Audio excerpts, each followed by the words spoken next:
चरक संहिता सूत्र स्थान की तैयारी कैसे करूं? कौन से ऐसे मोस्ट इम्पॉर्टेंट टॉपिक्स हैं जो गलती से भी मुझसे स्किप ना हो? अगर ये सवाल आपके दिमाग में भी हैं, then this video is for you. Hello everyone, welcome back to the channel Ayurveda first. आज हम बात करेंगे चैप्टर नंबर 5 और 6 के इम्पॉर्टेंट टॉपिक्स के बारे में।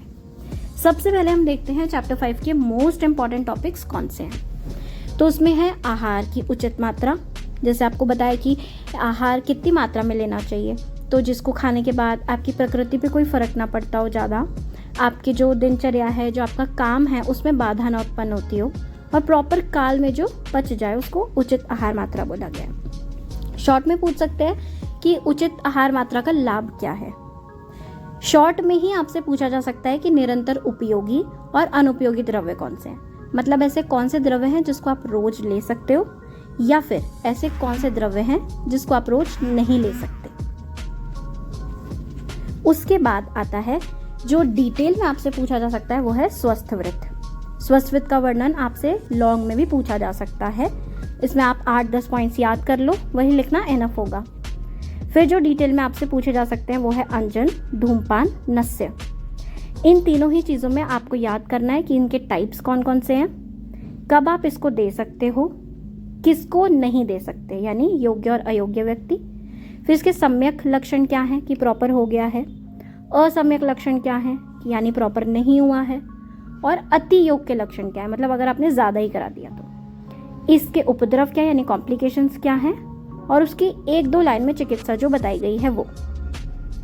नेक्स्ट टॉपिक जो शॉर्ट में पूछा जा सकता है वो है दातुन। दातुन की लंबाई कितनी बताई गई है, उसके लिए आप कौन कौन से वृक्ष का प्रयोग कर सकते हो, दिन में कितनी बार दातुन करना चाहिए, कब करना चाहिए, उसके कब नहीं करना है, अयोग्य लक्षण क्या, मतलब अयोग्य व्यक्ति कौन कौन से हैं वो।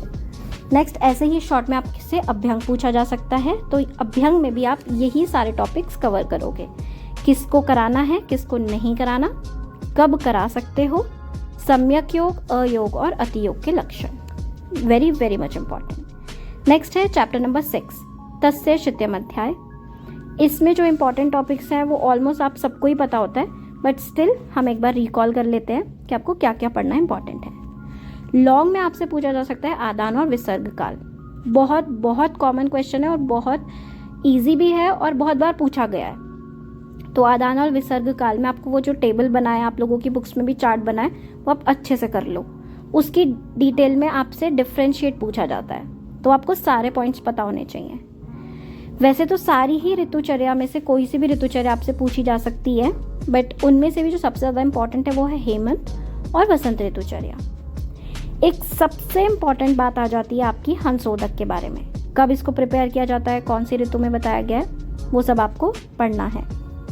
अब जो भी आप ऋतुचर्या प्रिपेयर करोगे उसमें ये चीज़ें मेंशन करना इज़ वेरी मच इम्पॉर्टेंट। काल मतलब आदान काल है या विसर्ग काल की ऋतु है, कौन से महीने में है, तो आप मंथ याद कर सकते हो।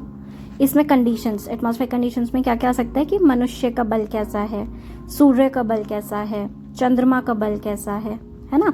उसके बाद इसमें आहार विहार कि आपको कौन सा आहार लेना है, कौन सा नहीं लेना है, क्या चीज़ें आपको करनी है लाइफस्टाइल मैनेजमेंट में और क्या चीज़ें नहीं करनी है।